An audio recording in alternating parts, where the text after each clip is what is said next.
Hello guys! So, papakita ko sa inyo kung paano gumamit ng credit card. Ayan. BDO Diners Club International pala yung credit card ko. And ito po yung available credit limit natin. And sa baba naman, yung may payment receive. Ayan. Ayan po yung na-purchase ko nung January. Ngayong January 2024 lang po. And, ayan, nabayaran ko na siya. Ito yung outstanding balance natin. Diyan nakikita lahat ng inutang natin. And, ayan, yung statement balance din, parehas lang. And, yung statement date, ito yung cut-off natin. Ayan, January 21, yung minimum amount due. Ito yung pinakamababang pwede nating bayaran.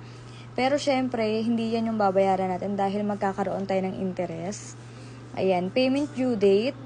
Ayan. Ayun na nga, binayaran ko na nga siya nung January 22. Dahil takot din tayo magka-interest kapag lumagpas po tayo sa due date. Ayan, bumalik din agad siya sa available credit limit ko. Ayan lang guys. Ganun lang siya. Thank you.